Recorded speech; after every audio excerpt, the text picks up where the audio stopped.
El siguiente programa brinda información y difusión cultural, científico, tecnológico y musical sin fines de lucro. La información presentada es responsabilidad de sus producciones.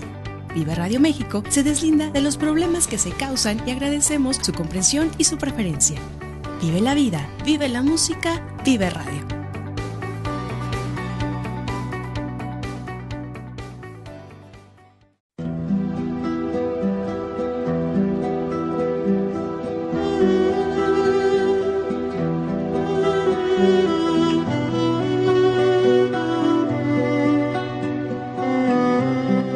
Hola, ¿qué tal? Muy buenas tardes. Bienvenidos a su radiorevista Promocionando la Salud. Les saluda Luis Fer Villaseñor. Comenzamos.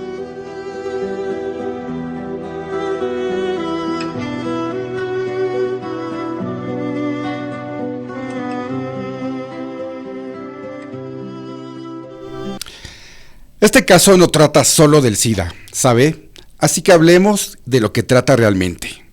Del odio del público en general, de nuestra repugnancia, nuestro temor a los homosexuales y de cómo ese clima de odio y temor desembocó en el despido de este homosexual en particular, mi cliente, Andrew Beckett. Bueno, pues este es un pequeño diálogo extraído de la película Filadelfia, esta película que fue de las primeras que abordó el tema del VIH-Sida ya por 1993, y una frase pues poderosísima, porque todavía 30 años después, un poquito más de 30 años después, sigue vigente desafortunadamente todavía el estigma que rodea a las personas con VIH, pues sigue presente. Vamos a hablar de eso en nuestro tema central, con motivo del próximo Día Mundial de la Lucha contra el VIH-Sida, eso en nuestro tema central, como les mencionaba. Y bueno, antes que nada, muchas gracias, bienvenidos a su radiorevista Promocionando la Salud, Vive TV. Yo soy Luis Fer Villaseñor y hoy es miércoles 26 de noviembre de este agonizante 2025. Ya estamos prácticamente en los últimos programas, ya nos quedan 3 programas únicamente en diciembre, el del miércoles 3, miércoles 10 y miércoles 17 de diciembre. El miércoles 17 vamos a tener nuestro programa especial, como cada año, de fin de año, valga la redundancia, nuestro programa especial con invitados y bueno, ya para cerrar bonito el año y retomar el 7 de enero de 2026. Así es que pues ya se escucha cada vez más cercano este cierre de 2025. Vamos a tener también nuestras efemérides de esta semana, que están súper interesantes. Hay algunas de las que vamos a hablar de ellas por primera vez, otras pues vamos a darle el seguimiento y bueno, pues esperemos que el programa de hoy les guste mucho. Así es que pues nos pueden encontrar como siempre en nuestras páginas oficiales, esto a través de Facebook. Nos encuentran en Facebook como Vive Radio México, en donde van a poder encontrar toda la programación que tenemos para ustedes de lunes a domingo. Chéquenlo, porque seguramente van a encontrar algún programa que se convertirá en su favorito. También la página oficial del programa a través de Facebook, ahí estamos como Promocionando la Salud Vive Radio. Y también ya estamos en YouTube, en donde pueden ver también los programas anteriores. Ahí estamos como Promocionando la Salud. Así es que pues muchas formas, muchas maneras de estar en contacto, en comunicación, y pues gracias por contar con su presencia. Vamos a nuestro primer corte musical y regresamos en unos minutitos ya con las efemérides de esta semana. Así es que regresamos.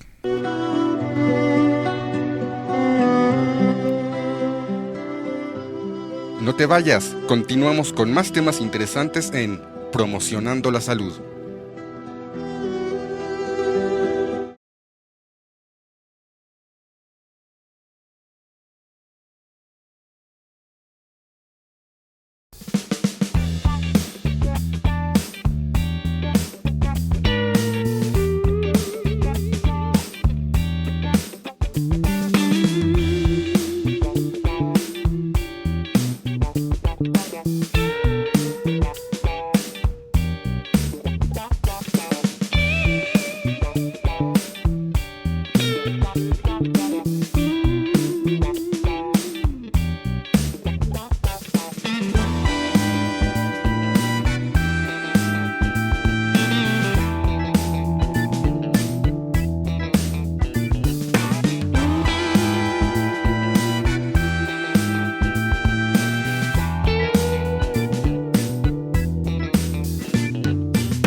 Ya regresamos a tu radio revista Promocionando la Salud. Continuamos.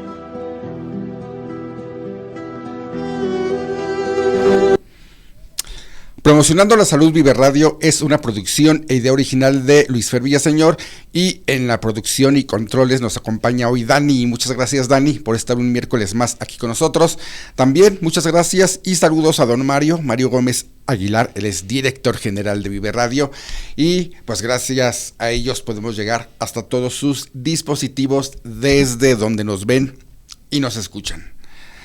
Y bueno, vamos a platicar de nuestras efemérides de esta semana, que están muy interesantes.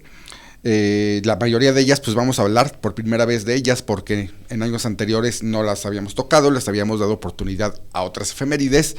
Pero pues bueno, vamos a empezar con la primera. Y pues no sé si ustedes alguna vez han escuchado hablar del transporte sostenible, más o menos a qué les suena esta palabra. Pues déjenme platicarles que el día de hoy, 26 de noviembre, se conmemora el Día Mundial del Transporte Sostenible. Es una iniciativa proclamada por la Asamblea General de las Naciones Unidas en mayo de 2023, apenas es súper reciente esta efeméride, y busca concienciar sobre la importancia de sistemas de transporte respetuosos con el medio ambiente y accesibles para todos. Pero, ¿qué significa realmente transporte sostenible y por qué es la clave para nuestro futuro? Bueno, déjenme platicarles que el transporte sostenible es mucho más que moverse de un lugar a otro. Según expertos de la ONU, se trata de garantizar que la movilidad sea segura, asequible, eficiente y respetuosa con el medio ambiente. Esto implica reducir emisiones de carbono, minimizar el consumo de recursos y fomentar alternativas que no comprometan el bienestar de las generaciones futuras. Por ejemplo, elegir caminar, usar la bicicleta, tomar transporte público o vehículos eléctricos no solo beneficia al planeta, sino que también mejora nuestra calidad de vida al reducir la contaminación del aire y las emisiones de gases de efecto invernadero. Y el sector del transporte representa cerca del 25% de las emisiones globales de gases de efecto invernadero. La mayoría de estas emisiones provienen del uso de combustibles fósiles. Cambiar esta realidad no es solo un desafío, sino una oportunidad de transformación. Los sistemas de transporte sostenibles pueden reducir desigualdades al hacer que el transporte sea accesible para comunidades vulnerables. También generan empleo, especialmente en sectores como la energía renovable y la innovación tecnológica. Además, luchan contra el cambio climático al apostar por alternativas menos contaminantes. Y bueno, ¿cómo podemos celebrar este día, el Día Mundial del Transporte Sostenible? Pues el cambio comienza con nuestras decisiones diarias, y algunas formas de apoyar un transporte sostenible incluyen, por ejemplo, elegir medios de transporte ecológicos como caminar, andar en bicicleta o usar transporte público. Reducir los viajes innecesarios o comparte trayectos con otras personas, trayectos obviamente que vayan al mismo destino o muy cerca. También apoyar políticas e iniciativas locales que promuevan infraestructuras sostenibles, como estaciones de recarga para vehículos eléctricos o la expansión de carriles de bicicleta. Y bueno, también tú puedes compartir tus experiencias, qué es para ti el transporte sostenible y qué haces precisamente para ayudar al medio ambiente a través del transporte. Si compartes tu automóvil o utilizas un transporte público más que tu auto, si caminas más de lo que podrías usar el transporte, en fin, muchísimas maneras de ayudar y fomentar el transporte sostenible. Así es que el día de hoy, 26 de noviembre, Día Mundial del Transporte Sostenible. Y bueno, otra de nuestras efemérides que tenemos para esta semana es una fecha, una conmemoración de un tema bastante serio, bastante delicado, y es que es el Día Internacional de la Lucha contra los Trastornos de la Conducta Alimentaria, la cual pues también ha dejado víctimas mortales por no saber detectar a tiempo estos trastornos. Vamos a platicar de ello, y es que el 30 de noviembre se conmemora el Día de la Lucha contra los Trastornos de la Conducta Alimentaria. que aquí estamos viendo el simbolito, este moñito azul, gracias a las imágenes que nos está regalando Dani. Muchas gracias, Dani.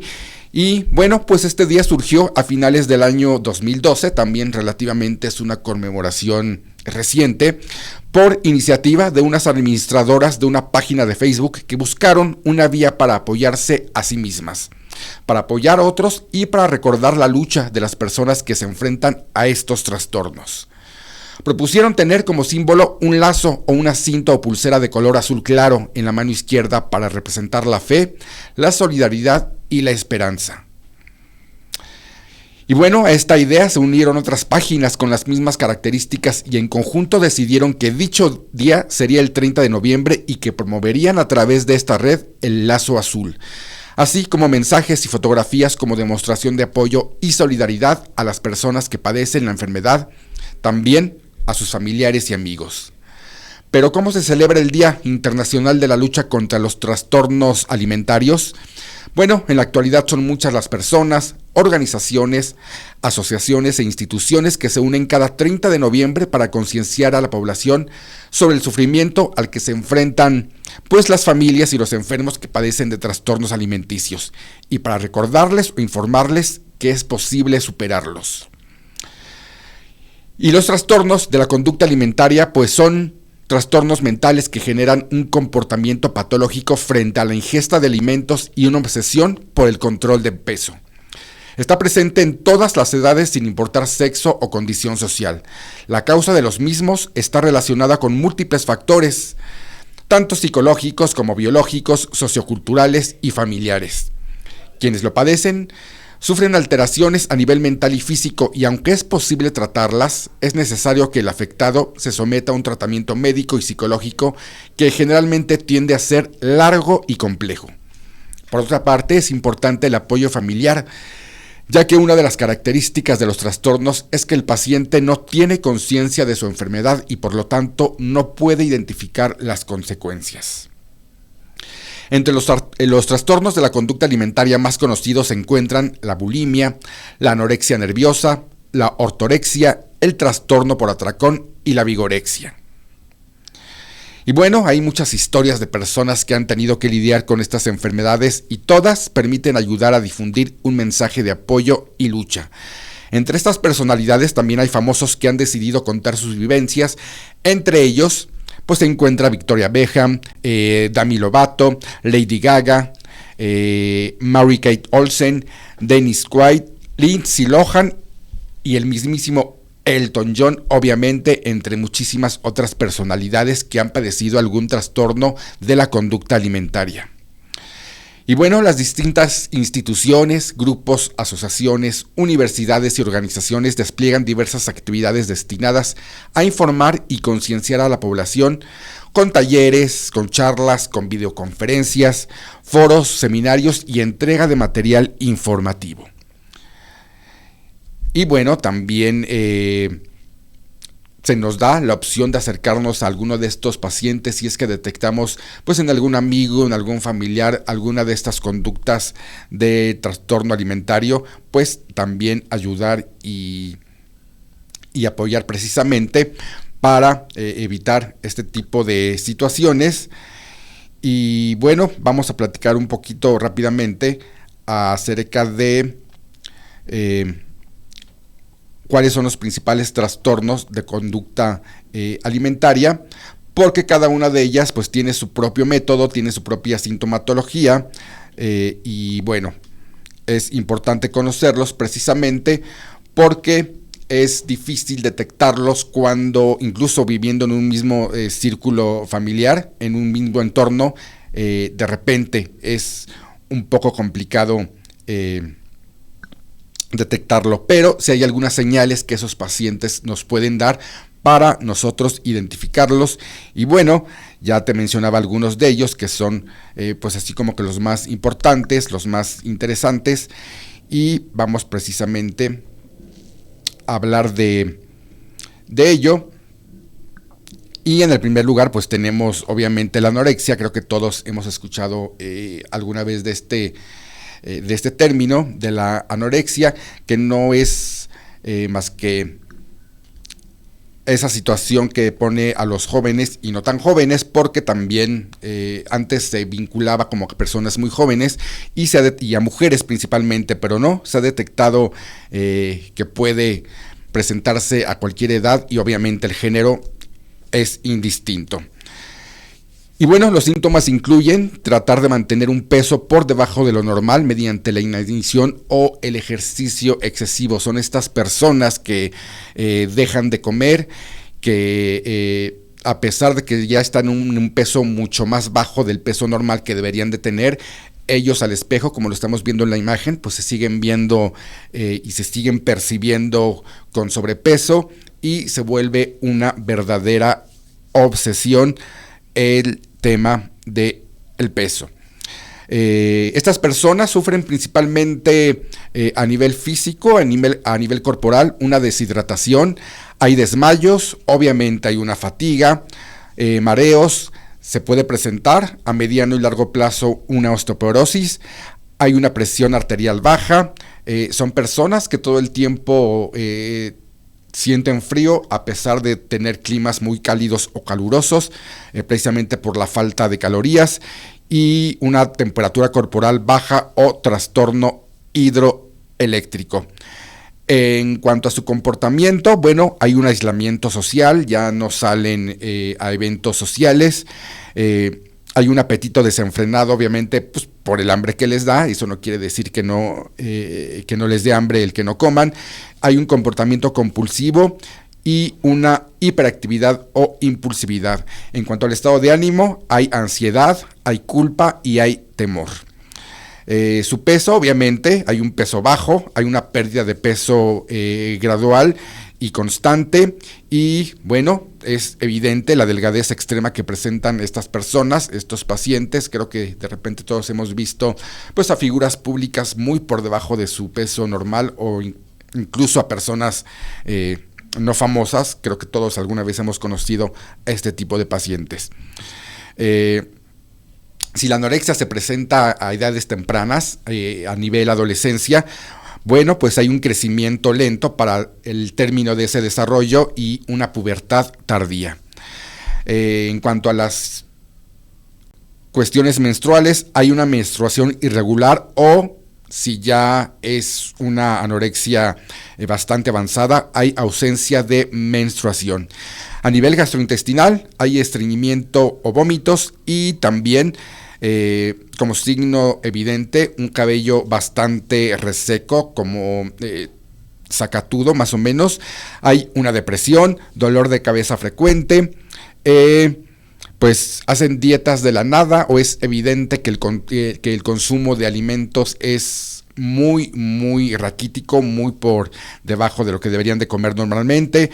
Hay hematomas o moretones sin explicación, una piel reseca, sensibilidad al frío o uñas quebradizas. Pues esto es más o menos lo que se presenta en la anorexia, que es uno de los trastornos de la conducta alimentaria más importante. Y bueno, por otro lado, pues también está la bulimia, que es el contrapeso, es el lado contrario. Las personas con bulimia, pues comen desenfrenadamente, comen compulsivamente, y luego llevan a cabo prácticas para evitar subir de peso, y la más común de ellas pues es autoprovocarse el vómito, y otras prácticas pueden ser un ejercicio físico excesivo y extenuante y un ayuno permanente.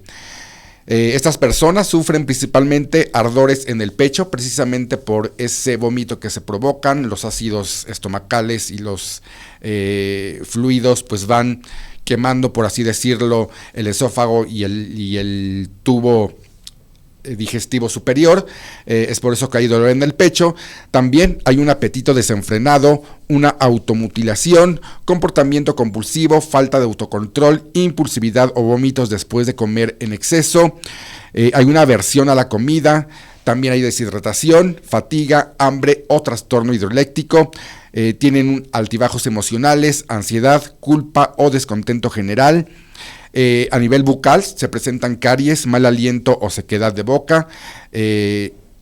Igualmente, en cuestiones menstruales hay ausencia de menstruación o una menstruación irregular. hay un estreñimiento y un esófago inflamado. Hay cambios muy bruscos en el peso corporal o pérdidas de peso, y hay anomalía del gusto, baja autoestima, depresión o dolor de garganta. Estas personas se pueden caracterizar por esconder mucho la comida, sobre todo cuando tienen los jóvenes habitaciones para ellos solos. Suelen tener comida muy calórica, botanas, papitas, para en el momento que les dé hambre se lo comen, y después se provocan también el vómito para evitar pues esta subida de peso. Así es que pues mucho ojo con los trastornos de la conducta alimentaria, que es súper importante detectarlos. Y bueno, algunas de estas señales esperamos que te ayuden precisamente si es que tienes una situación así en casa, y evidentemente como son personas que no tienen la percepción real de lo que está pasando, pues no regañar a estos pacientes, no llamarles la atención, porque ya se está tratando de una situación patológica bastante delicada. Lo importante es acudir con el médico y buscar ayuda psicológica lo antes posible para pues tratar de sacar adelante a estos pacientes. Así es que pues mucho ojo con ello, y te recuerdo que el Día Internacional de la Conducta Alimentaria es el próximo 30 de noviembre. Y bueno, precisamente que estamos ahorita hablando como que de alimentos y todas esas situaciones, vamos a hablar de otras dos efemérides que tenemos relacionadas precisamente con la comida, con la alimentación propiamente. Y uno de los productos a nivel mundial más conocidos y que nos trae muchos beneficios es el olivo. Y el olivo tiene precisamente su propio día, que es hoy, 26 de noviembre, se está celebrando el Día Mundial del Olivo, así como estos que estamos viendo con la imagen que nos está regalando Dani. Y bueno, este día se celebra con la finalidad de proteger y preservar un árbol emblemático que, según la UNESCO, sirve para fortalecer los valores humanos y culturales entre los pueblos, ya que representa la sabiduría, la armonía y la paz. ¿Pero por qué se celebra un día mundial dedicado al olivo? Bueno, pues el día 26 de noviembre de 1992 se inauguró el Consejo Oleícola Internacional allá en Madrid, España, con la finalidad de contribuir al desarrollo responsable y sostenible del árbol del olivo, así como las políticas a adoptar ante los retos que afronta este sector. Es por ello que esta fecha ha sido señalada para celebrar el Día del Olivo, reivindicando su importancia en la agricultura, la economía y la cultura. Y bueno, pues déjame platicarte que el olivo es un árbol milenario de gran belleza que es originario de las zonas adyacentes al mar Mediterráneo. Se caracteriza por dar como fruto la popularmente conocida oliva, la cual se utiliza para la elaboración de aceites de muy buena calidad, de excelente calidad, así como para dar sabor a los alimentos. Otro de los nombres tradicionales que se le da a la oliva, pues aquí en México, por ejemplo, es aceituna, que es muy apetecible en muchas regiones del mundo, y este árbol puede llegar a medir hasta 12 metros. Es de un color verde oscuro y su tronco bastante ancho, que necesita de un clima adecuado donde las temperaturas no sean muy bajas, es más bien de climas cálidos.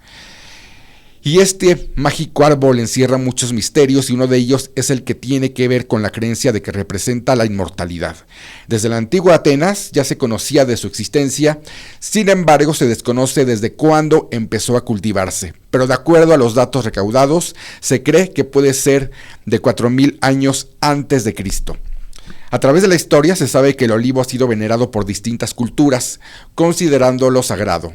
Aparece como una figura emblemática que al parecer provoca en el imaginario colectivo una idea de resurrección y esperanza que viene desde la época cuando Jesús predicaba en el huerto de Getsemaní.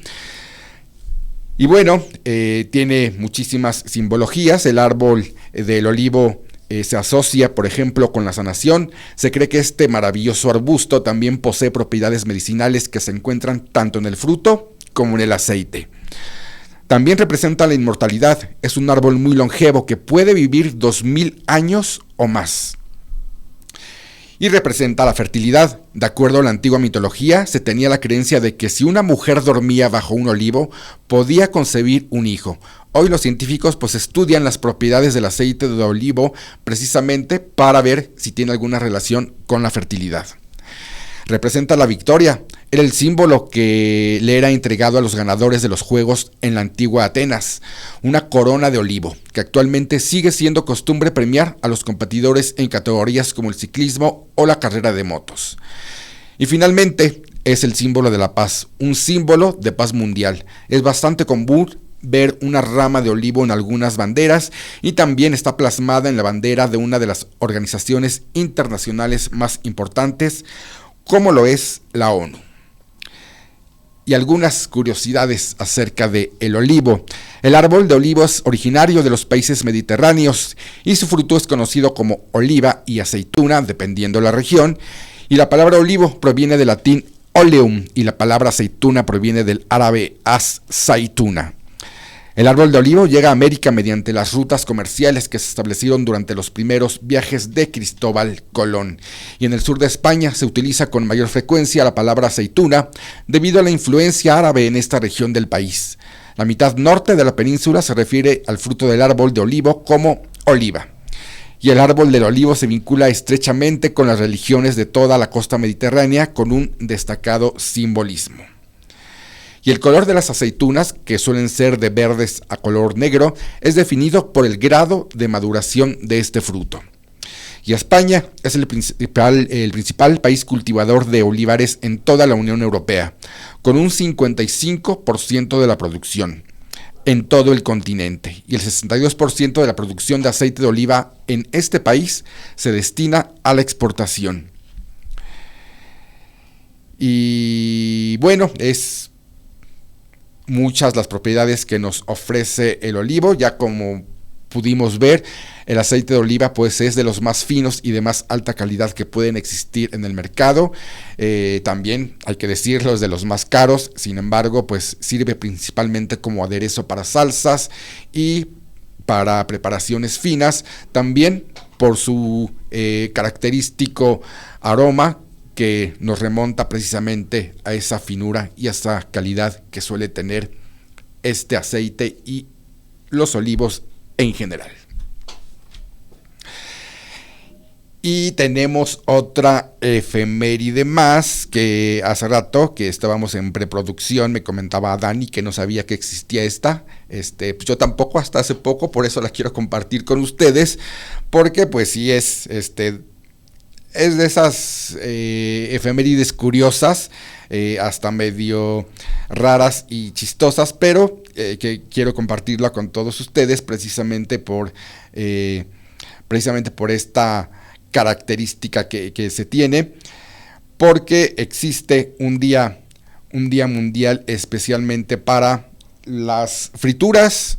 Las frituras en general pues tienen su propio día y vamos precisamente a platicar de ello, el Día Mundial de las Frituras. Déjenme lo checo aquí, porque pues sí me pareció súper curioso este día. Denme unos segunditos. De repente se me va aquí la situación y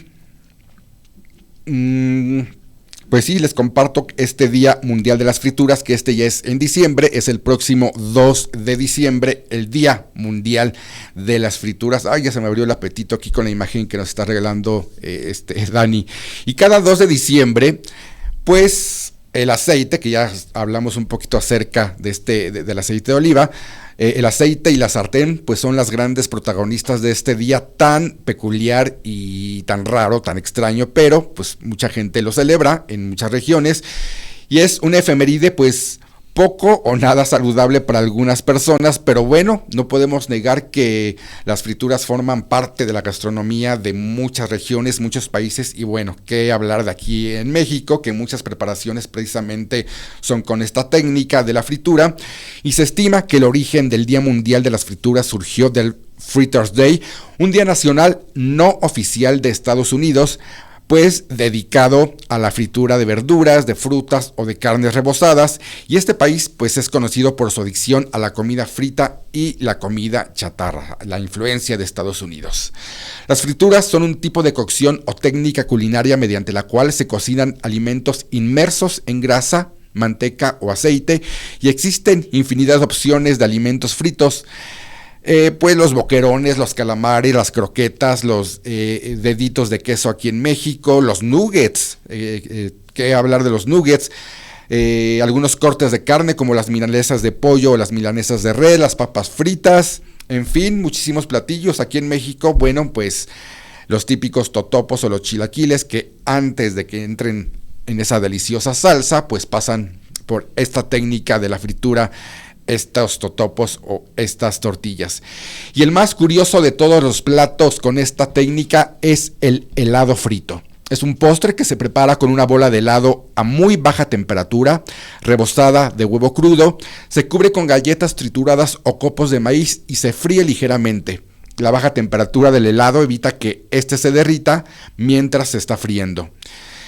Y entre los tipos de fritura más conocidos se destacan a la romana, con harina y huevo, el empanizado con huevo y pan molido, que es muy famoso aquí en México, y en gabardina, con una pasta elaborada con harina y un líquido gaseoso como cerveza o aguas gaseosas.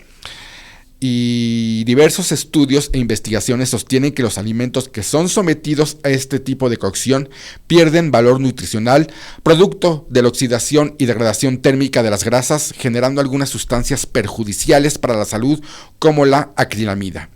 El consumo habitual de frituras puede ocasionar complicaciones a la salud, tales como un aumento de la grasa corporal, generando sobrepeso y obesidad. Ahí estamos viendo el helado frito. Nunca lo he probado. ¿Tú, Dani? Tampoco. Sí, bastante delicioso. Ya se me abrió el apetito. Luego vamos a ver en dónde los venden. Porque sí se antoja el helado frito. También esta técnica contribuye a la generación de patologías cardiovasculares. Favorecen el aumento del colesterol y triglicéridos. Y bueno, elevan obviamente el riesgo de algunos tipos de cáncer como colon, mama y próstata. Y algunos tips para lograr la fritura perfecta, porque los chefs más exigentes precisamente saben que no cualquier fritura es perfecta. Hay que usar preferiblemente calderos o sartenes de hierro en sustitución de los utensilios elaborados con teflón y cubiertas antiadherentes. Con ello las frituras quedarán, pues, dicen que más doraditas y crujientes. Se debe calentar previamente una cantidad suficiente de aceite a temperatura media a alta.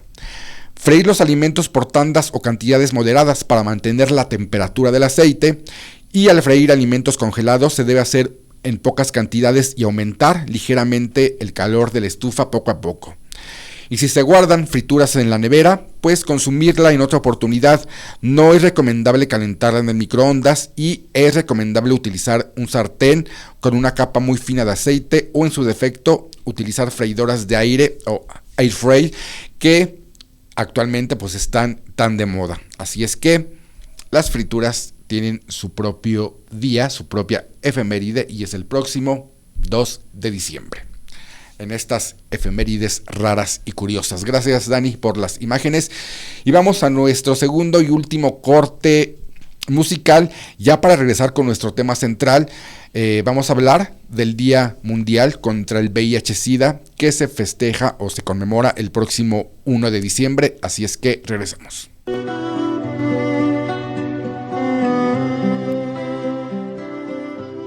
No te vayas, continuamos con más temas interesantes en Promocionando la Salud.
Ya regresamos a tu radio revista Promocionando la Salud. Continuamos.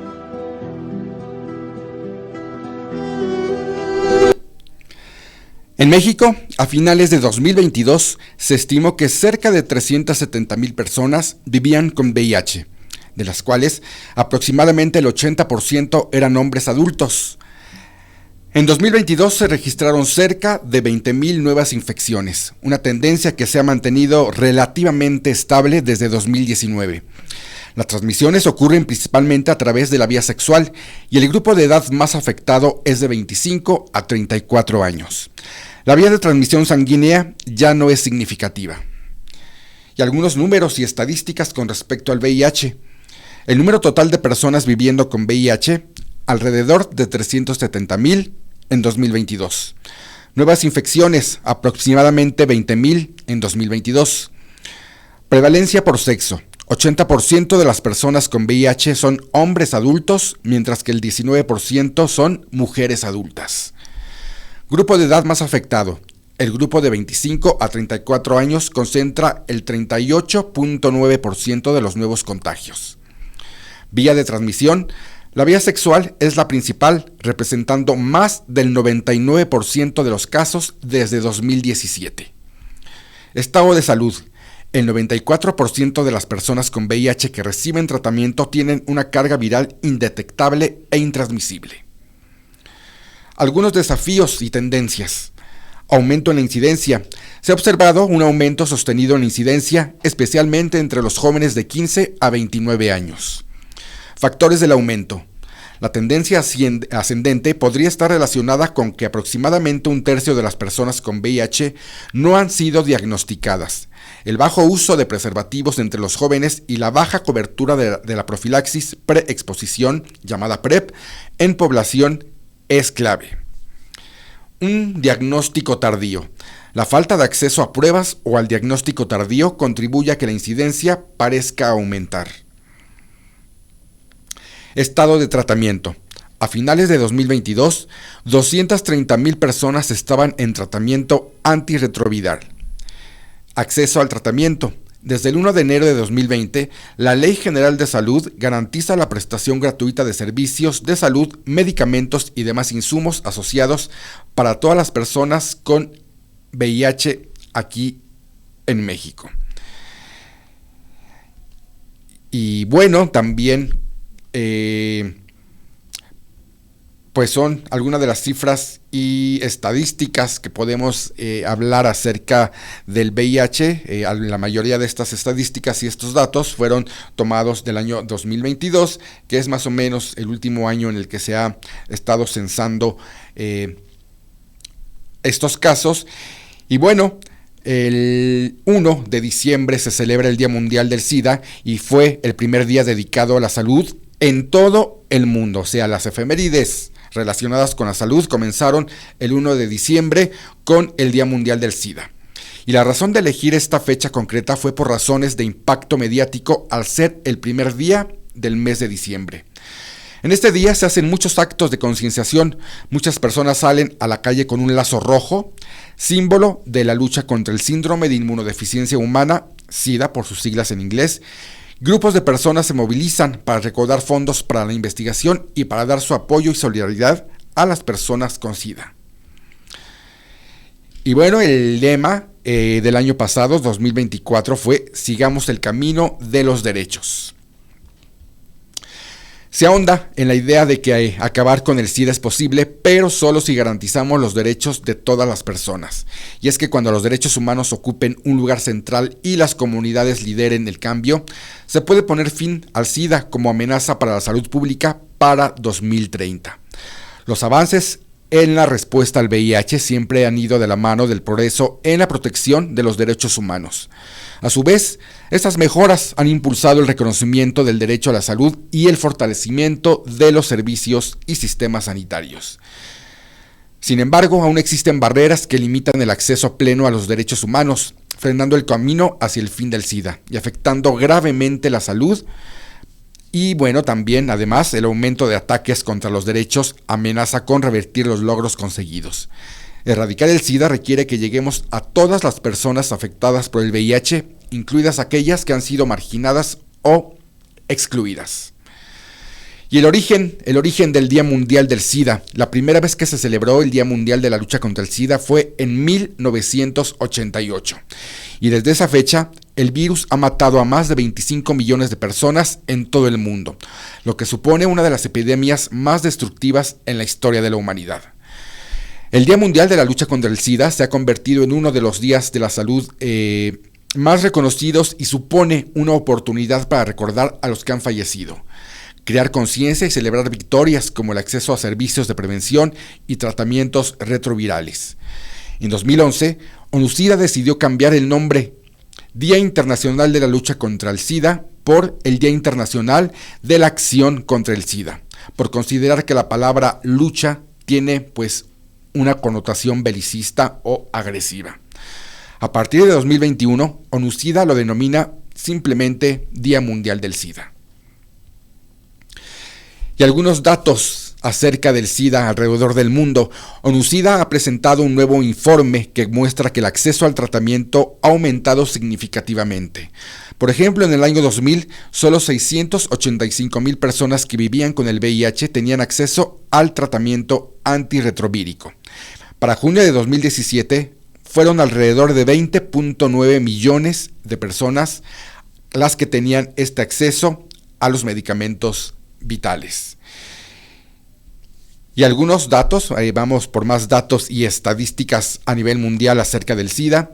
Por ejemplo, en 2016, alrededor de 19.5 millones de personas tenían acceso a la terapia antirretrovírica. Y unos 36.7 millones de personas vivían con el VIH en 2016 en todo el mundo. Aproximadamente 1.8 millones de personas contrajeron la infección por el VIH en 2016 y cerca de 1 millón de personas fallecieron a causa de enfermedades relacionadas con el SIDA también en 2016. Unos 76.1 millones de personas contrajeron la infección por el VIH desde el comienzo de la epidemia y alrededor de 35 millones de personas fallecieron a causa de enfermedades relacionadas con el SIDA desde el comienzo de la epidemia. ¿Pero qué es el SIDA? El SIDA es una enfermedad causada por el VIH, un virus que ataca de manera directa el sistema inmunológico, provocando a la larga que las personas presenten serios problemas de salud como infecciones, así como enfermedades graves como el cáncer y que puede terminar con la vida de quien lo padece. El SIDA se ha convertido en una verdadera pandemia mundial que ha cobrado la vida de millones de personas, siendo el continente africano el que presenta mayor número de infectados. ¿Y qué diferencia existe entre el VIH y el SIDA? Bueno, por lo general el VIH y el SIDA son dos términos que las personas tienden a comparar y pensar que tienen el mismo significado, cuando en realidad es que no siempre los portadores de VIH terminan padeciendo de SIDA, ya que si el paciente es sometido a tiempo al debido tratamiento, esto puede coadyuvar a mantener el virus controlado y así evitar que se desencadene el SIDA como tal. Muchos pacientes que han sido diagnosticados con VIH no han llegado a contraer el SIDA. Estas personas son capaces de pasar años con el virus en su cuerpo, pero sin llegar a un deterioro grave del sistema inmune que ponga en peligro su vida. De ahí la importancia de un diagnóstico oportuno para luego ser sometido al debido tratamiento. El VIH es el causante de que las células CD4, es decir, los glóbulos blancos, y encargadas de defender al cuerpo de las infecciones, vayan desapareciendo, lo cual termina por dañar de forma progresiva los sistemas y órganos, provocando cuadros graves e inclusive la muerte. ¿Y cómo se contagia? ¿Cómo contraemos el VIH? Hay distintas maneras de contraer el VIH. Las personas se contagian a través del contacto sexual por medio de las secreciones, ya sean vaginales, el semen, también cuando hay contacto con la sangre y durante la lactancia materna. Si el cuerpo presenta heridas o cortes, es bastante probable que el virus entre en la sangre. Tener sexo vaginal o anal, o cuando las personas son adictas a estupefacientes y comparten agujas o jeringas. Por error humano, una persona puede contraer el virus si es punzado con una aguja infectada. El VIH también puede transmitirse al bebé cuando la mujer está embarazada y una vez que comienza el amamantamiento. Contrario a lo que se piensa, el virus no es transmisible por la saliva, ni mucho menos por usar utensilios de un enfermo, compartir alimentos o por darse un abrazo. Otro de los mitos que hay es que el VIH se contagia cuando se reciben transfusiones sanguíneas. Y bueno, quizá en el pasado hubo casos de este tipo, pero hoy resulta poco probable que esto pase, ya que en los centros asistenciales como hospitales, clínicas y laboratorios, primero se someten a rigurosos análisis todas las donaciones de sangre para evitar futuros contagios. Y bueno, aunque actualmente se cree que ya no existen bancos de sangre clandestinos como anteriormente había y proliferaban, si es que llegas a encontrar alguno, repórtalo y evidentemente jamás, nunca hagas uso o utilización de sangre de estos bancos que son clandestinos y que evidentemente no tienen estas normas tan precisas para el análisis de sangre.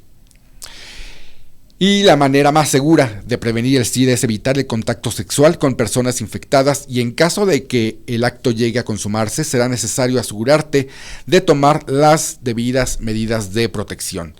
La primera medida de seguridad a la hora de intimar es el uso del preservativo durante todo el acto sexual. Aunque esto no garantiza al 100% que la persona no contraerá el virus, bueno, pues hay un menor riesgo de infectarse.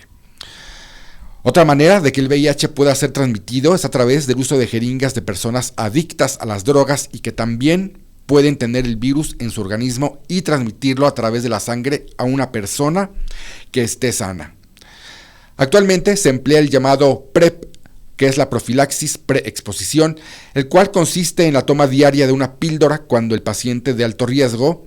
Esto debe hacerse de forma rigurosa, sin dejar de lado el debido control médico cada cierto tiempo para comprobar que la persona efectivamente no tenga el virus ya alojado en su organismo. Y en cuanto a mujeres embarazadas y que estén infectadas, lo ideal es que la madre sea sometida a una cesárea y después del alumbramiento evitar la lactancia materna.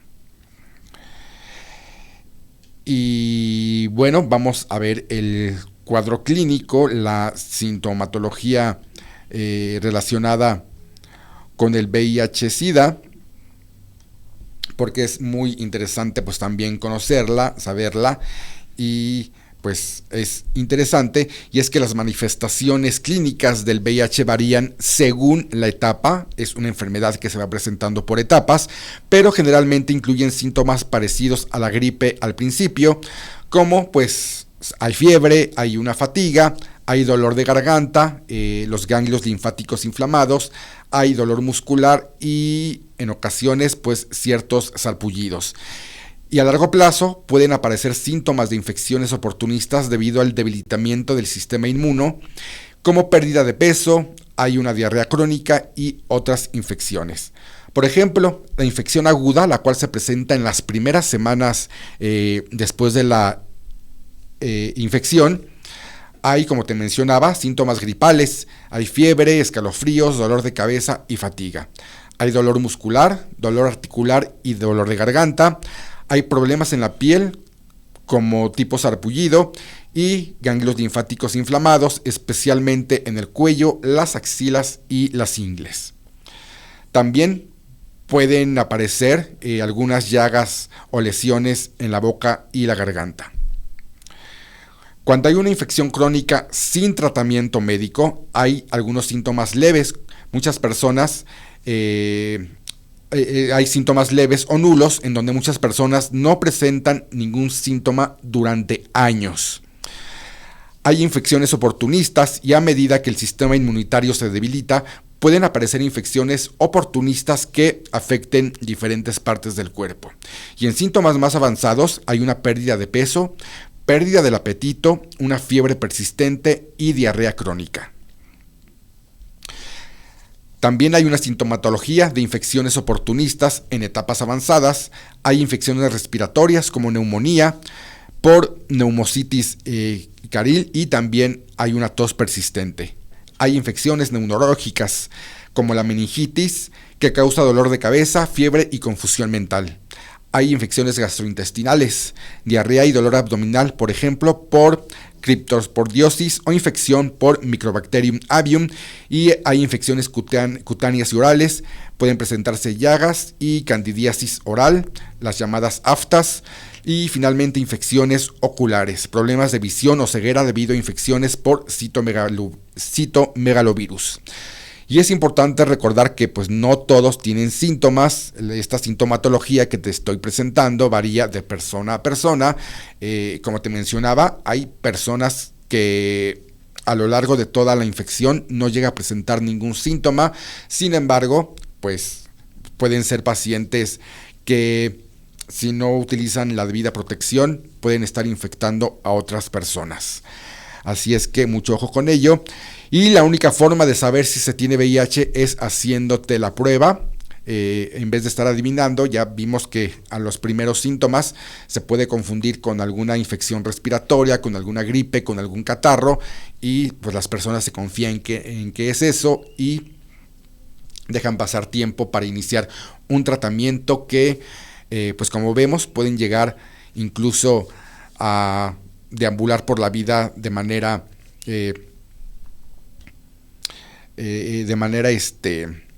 indetectables. Y también, como te mencionaba, se puede transmitir el VIH sin tener ningún síntoma, sin tener sintomatología alguna. Así es que, pues, es un poquito acerca de lo que te puedo platicar, y unos minutitos para platicarte acerca de la historia del virus de inmunodeficiencia humana, VIH o SIDA, que suele ser pues bastante interesante. Y como otros agentes causantes de enfermedades infecciosas emergentes, el VIH pasó a los seres humanos por zoonosis, es decir, por transmisión desde otras especies. La emergencia del SIDA y la identificación del VIH estimularon investigaciones que han permitido determinar que las variantes forman parte de un amplio grupo de virus que se presentaban, y bueno, desde 1981 se detectaron casos sorprendentes de infección por Pneumocystis carini, que es una neumonía en algunos pacientes, y un hongo emparentado con las formas originales de la Azomicetes, conocido por infectar a pacientes severamente inmunodeprimidos. Inicialmente se observó un grupo de casos semejantes en los que estaban implicados varones homosexuales y donde aparecían a la vez infección por citomegalovirus y candidiasis. Se pensó primero que la causa debía estar ligada a prácticas comunes entre la población homosexual masculina, pero pues pronto empezaron a aparecer casos que afectaban a varones o mujeres heterosexuales, usuarios de drogas intravenosas, así como a sus hijos. También entre pacientes no homosexuales ni bisexuales y con hábitos saludables que habían recibido transfusiones de sangre entera o de productos sanguíneos por su condición, por ejemplo, de hemofílicos. Luego se pensó, por criterios básicamente epidemiológicos, que la causa debía ser un agente infeccioso que se transmitía de forma semejante a como lo hace el virus de la hepatitis B. Y bueno, es más o menos este año 81 donde se detectan los primeros casos allá en Estados Unidos, y ya poco a poco, en el año 1983, es que se identificó el virus, en donde diversos equipos empezaron a trabajar en las secuencias de su genoma, que fue publicada hasta 1985, y comenzó también la caracterización de sus proteínas. Para 1985 se desarrolló la técnica ELISA, que permite conocer el alcance del virus, y se descubrió un nuevo retrovirus en 2 pacientes con SIDA, procedentes de Guinea y las islas de Cabo Verde. Y bueno, fue entonces cuando campos de estudio se trasladaron a África Occidental a investigar, dónde se llevó a cabo estudios en mujeres prostituidas senegalesas, con lo que se logró identificar un virus diferente al VIH inicial, pero similar al descubierto en los 2 pacientes, el de Guinea y el de Islas Cabos que te platiqué.